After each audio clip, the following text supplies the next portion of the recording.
të funksionalitetit do t'i trajtojmë në detaje këto pika bashkë me zonin Berisha. Pse mendoni që është thelluar blokada dhe kush është përgjegjësi për këtë situatë të ngërçit politik? Së pari u bë më shumë se 2 muaj e gjysmë që tashmë Kosova nuk e ka parlamentin, pra nuk ka kuvend nuk ekziston kuvendi i Republikës së Kosovës.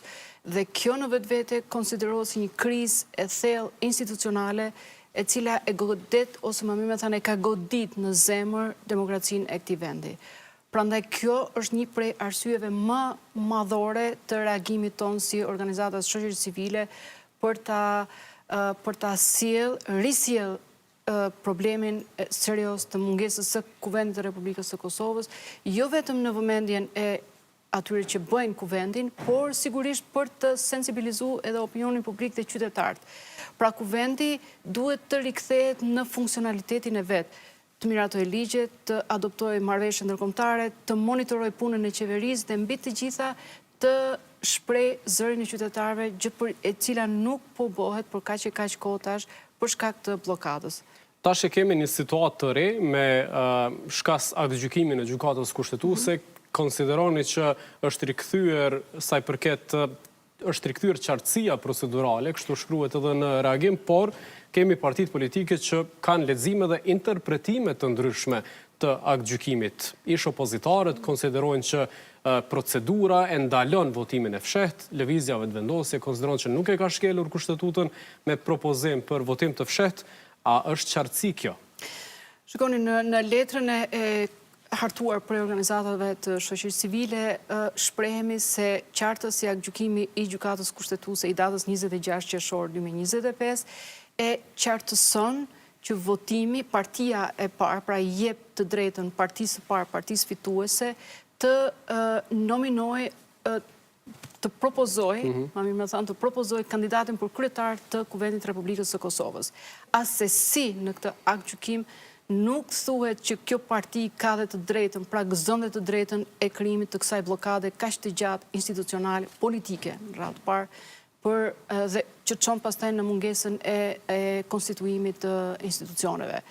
Kështu që ne, si organizatat të shoqërisë civile, që realisht jemi apartiak, dhe e theksoj këtë fuqishëm, të qenurit apartiak është e rëndësishme sepse ne konsiderojmë që jemi katalizatorët e përgjegjësisë. Pra ne sigurisht që përgjegjësi kryesor në këtë rast është partia e parë fituese, por nuk e lëm pa përgjegjësi dhe pjesën e opozitës, sepse në thelb të gjithë kësaj çka po kërkojmë, ekziston termi, koncepti i maturimit politik, i dialogut, pra gjendja e dakordësisë midis të gjithë partive politike për ta risjellë thash edhe një herë kuvendin në funksionalizim të dhe politikanët aktual janë të maturuar politikisht?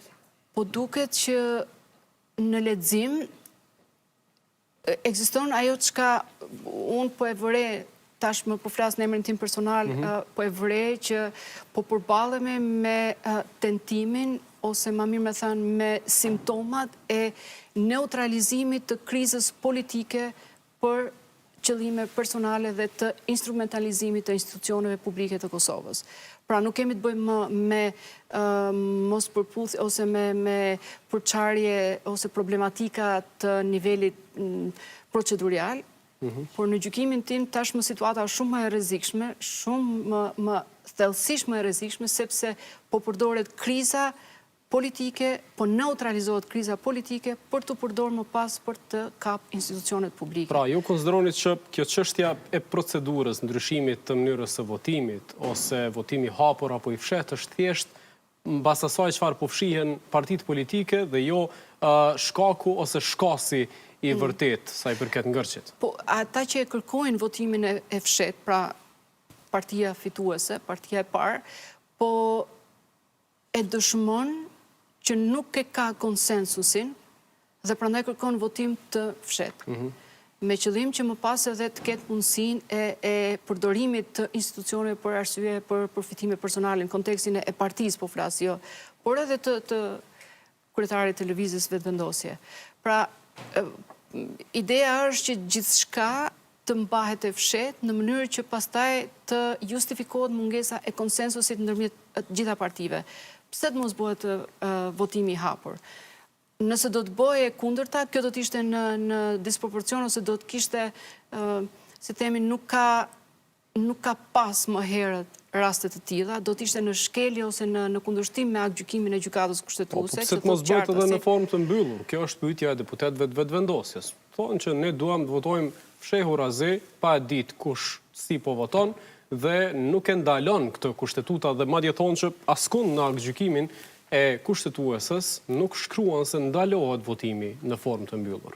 Kjo është çështje leximit të deputetëve sipas, po themi, interesave të gjithë secilës parti, por në gjykimin e organizatave të shoqërisë civile, po i referohem edhe një herë letrës për cilën unë jam e ftuar sot të analizoj, aktgjykimi i gjykatës kushtetuese qartas i shprehet që votimi duhet të jetë votim i hapur.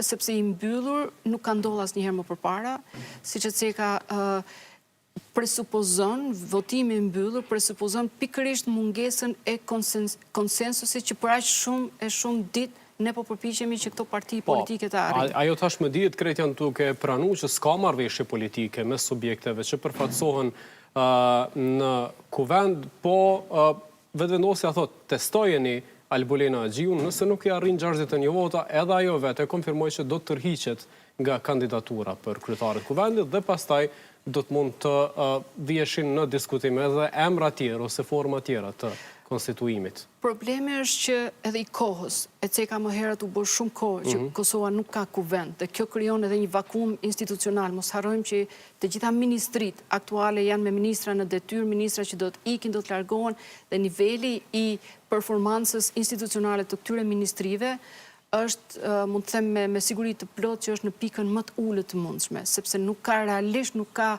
vendimarrje të legjitimuar për të gjitha këto institucione publike. Kush duhet të tërhiqet nga qëndrimi i betonizuar deri më tash? Cili tabor politik? Përgjegjësia e parë është e fituesit, e partisë parë. Ata janë përgjegjës për krijimin e institucioneve, për funksionalizimin e institucioneve, kësaj ata do duhet ishin përgjegjës edhe për arritjen e marrëveshjes politike. Në fundit politika është arti i mundshmes. Unë këtë e besoj. Dhe nëse shohim që deri tani kjo nuk ka ndodhur, atëherë për mua personalisht, por edhe në kontekstin e letrës të cilën po e analizojmë, është përgjegjësi absolute e partisë së parë dhe unë do të thoja e kryeministrit aktual në detyrë ose në ikje. Po.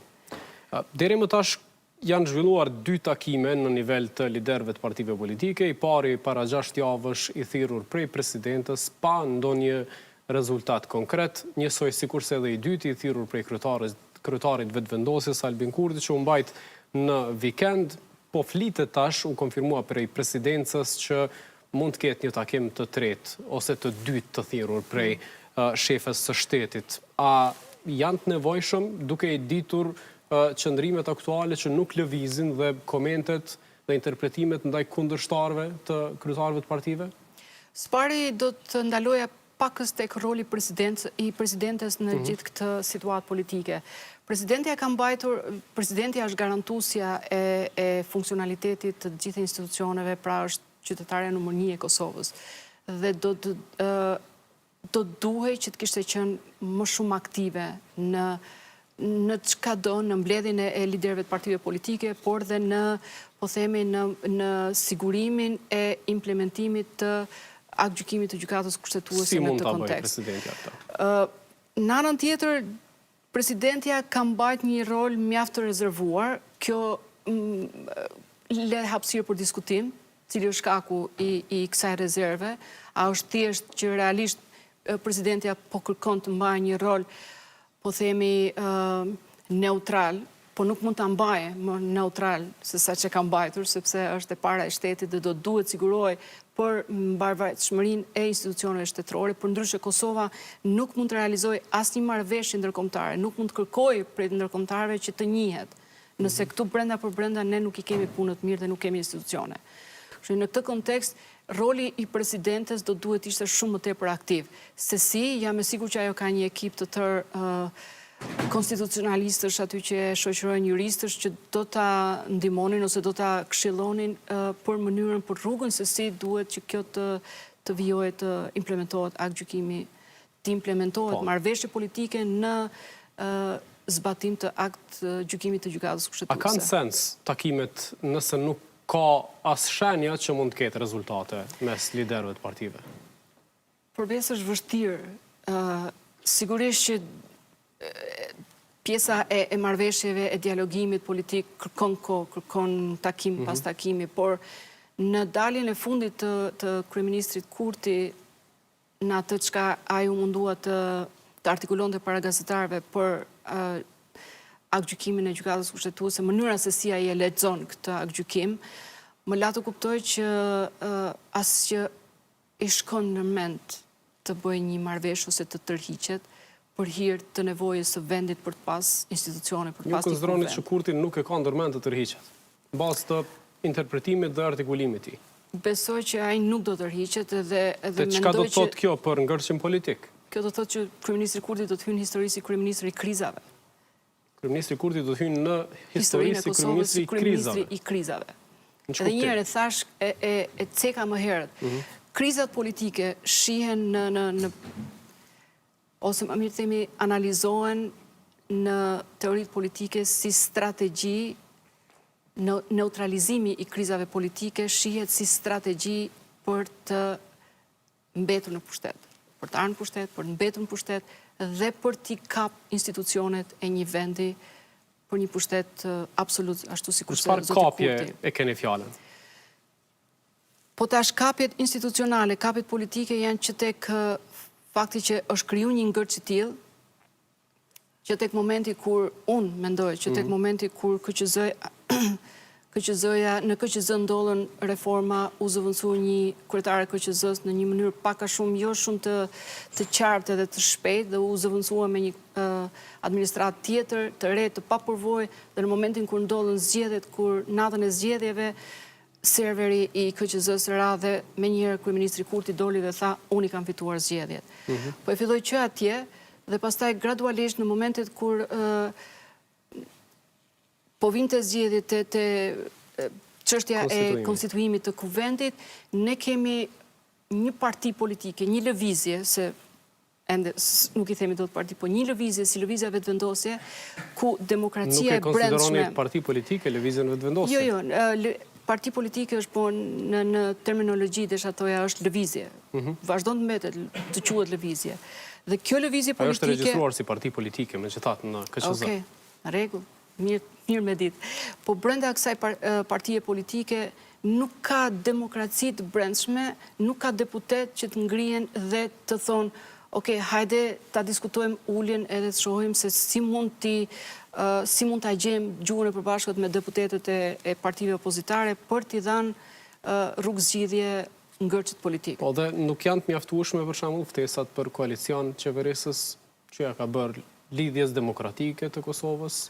Po nuk janë, ose marrëveshjet potenciale për bashkëqeverisje me nisma socialdemokrate? Nuk janë se edhe me nismën nëse bën marrëveshje për bashkëqeverisje e para njëherë që nuk sërish i duhen më tepër vota edhe deputet për të bërë bashkëqeverisje.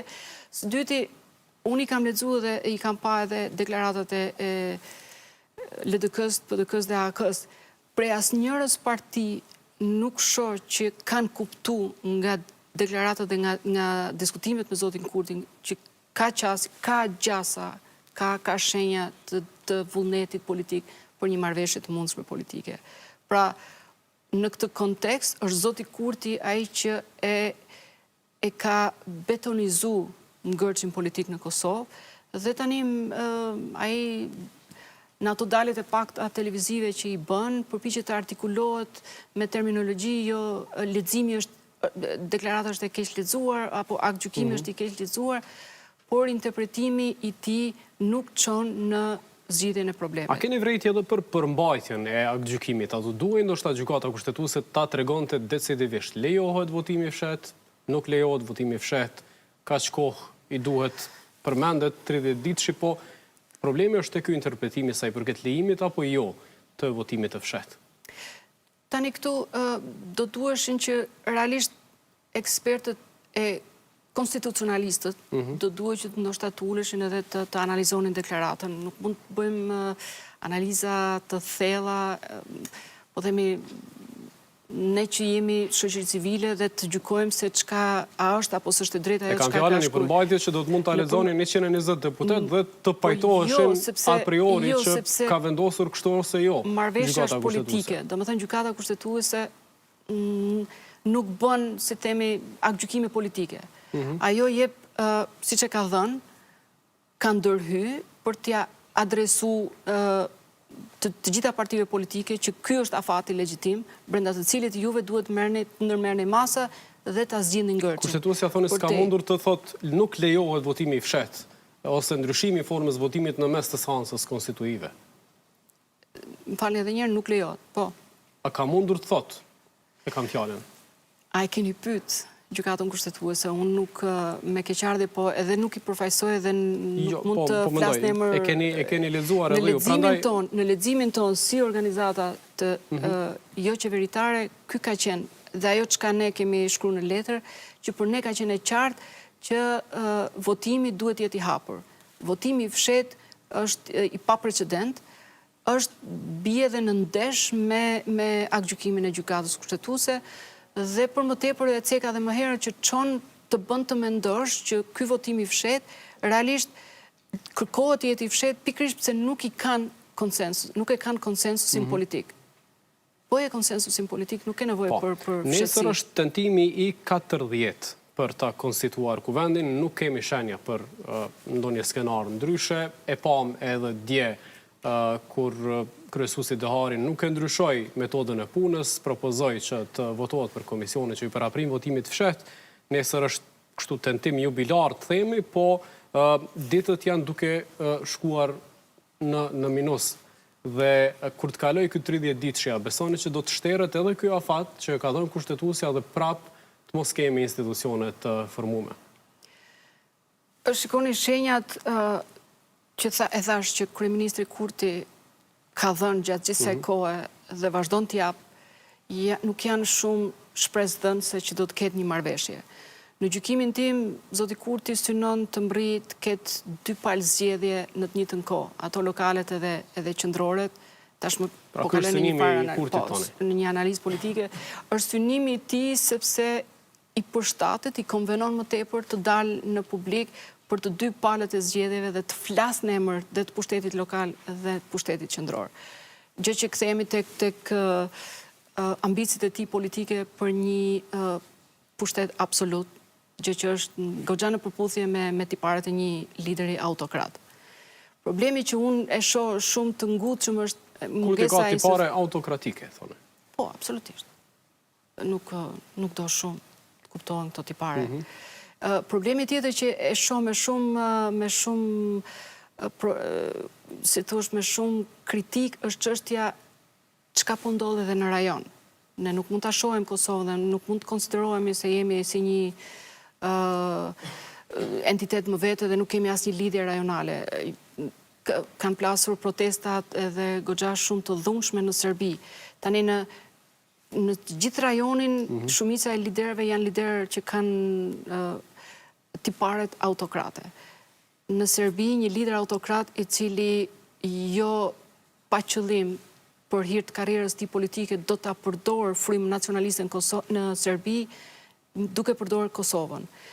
Ne këtu, duke mos pas institucione, duke mos pas kuvend, duke e zvenit frymën demokratike në vend, pra duke mos pas edhe përfaqësimin e qytetarëve në kuvend, ku jemi ne dhe si do të reagon ose si do të afektojë në të ardhmen një dialog i mundshëm ndërmjet 2 vendeve, nëse nuk kemi në gjendje të përballemi me problemet tona të brendshme dhe nuk kemi në gjendje të zgjidhim një ngërç politik të krijuar nga vetne. Dhe edhe në këto performanca simbolike që i keni pasur si shoqëri civile para kuvendit, e keni theksuar disa herë që ka probleme të brendshme, sidomos mirëqenia, çështjet ekonomike, energjia, por jemi edhe pjesë e diskutimeve në aspektin e sigurisë globale. Sa është duke dëmtuar edhe reputacionin e Kosovës, por edhe ato që do duhet të krijonin si politika të jashtme institucionet, edhe kuvendi edhe qeveria potenciale në raport me aleatët ndërkombëtar, me zhvillimet e tjera që janë duke ndodhur në përbot. Shumë e drejtë. E përmenda më herët mungesa e kuvendit, mungesa e vullnetit politik për të konfiguru dhe për të funksionalizu kuvendin e Republikës së Kosovës është një minus i madh në cilësinë e demokracisë së vendit. Pra, nëse e vendosim në një shkallë cilësinë e demokracisë në Kosovë, kemi rënë shumë poshtë. Dhe çka kjo presupozon, kjo ndikon, afekton në masë jashtëzakonisht të madhe, të konsiderueshme besimin e qytetarëve tek institucionet. Pra nëse ky besim bie në mënyrë kolektive ndaj institucioneve, njerëzit pastaj dhe të prekupuar sigurisht me mbijetesën e përditshme, sepse po flasim për mbijetesë ekonomike, ata zgjedhin të mos interesohen më se çka po ndodh. Dhe jemi dëshmitar të një apatie kolektive në Kosovë, jemi dëshmitar të një migrimi masiv të njerëzve, dhe nuk po flasim vetëm për rini, por po flasim dhe për profesionistë që e kanë një vend pune, por zgjedhin të largohen për shkak të perspektivës që nuk e shohin. Po përballemi me një situatë të arsimit dhe të shëndetësisë që janë nivele shumë të ulta. Kështu që kjo në sferën globale, në sytë e ndërkombëtarëve, në sytë e partnerëve, aleatëve tanë të mëhershëm dhe të tanishëm, është një minus i madh sepse tregon që ti si shtet me të gjitha ndihmat që i kemi marrë si Kosovë, nuk po kemi mundësinë dhe kapacitetet, vullnetin politik mbi të gjitha për të ulur dhe për të hap rrugë njëri tjetër dhe për gjetë zgjidhjen që i duhet vendit. Na duhet kuvendi i Republikës së Kosovës. Na duhen institucionet për të miratuar ligje, për të monitoruar qeverinë, për të miratuar buxhetin. Do të vi rralla për buxhetin e Kosovës, unë nuk e di se çfarë do të ndodhë, buxheti i arsimtarëve, i profesionistëve të shëndetësisë, i policisë, me radhë të gjitha këto. Kush do t'i miratojë këto? Zoti Kurti vetëm? Dhe qyshin e duke e folet për perceptimin dhe besimin e qytetarëve ndaj institucioneve, a mendoni që duhet kishte reagim qytetar më të ashpër karshi këtyre zhvillimeve politike, apo thjesht qëndrojmë kështu stand-by dhe të shohim çdo 48 orë tek mblidhen për të dështuar? Tani kjo është bërë realisht, kjo pjesa e mbledhjes 40 herë është bërë një farë cirku, një teatër ku shohim televizor, njerëz që shkojnë, vinë, dalin dhe asgjë nuk ndodh. Apatia kolektive ekziston në Kosovë, e ceka, dhe çështja e migrimit që njerëzit ikin është një lloj revolucioni i heshtur që ndodh në mungesë të jo të aftësisë për të reaguar, por në mungesë të rezultateve, se njerëzit dalin, mund të dalin, të reagojnë ndaj rrymës, reagojnë ndaj mungesës institucioneve, korrupsionit e tjerë, por kur nuk ka një përgjigje adekuate nga institucionet me qëllim përmirësimin apo ndryshimin e gjendjes, atëherë njerëzit në apati e sipër largohen dhe zgjedhin vetëm ata që s'mund largohen, zgjedhin të mbijetojnë. Dhe ky është problemi i madh. Berisha, faleminderit shumë që ishe në Kompas sonte. Faleminderit dhe juve. Ngërçi politik në kuvend po shkakton përplasje edhe mes nivelit qendror dhe atij lokal, shtok të faktin që jemi veç 3 muaj e gjysmë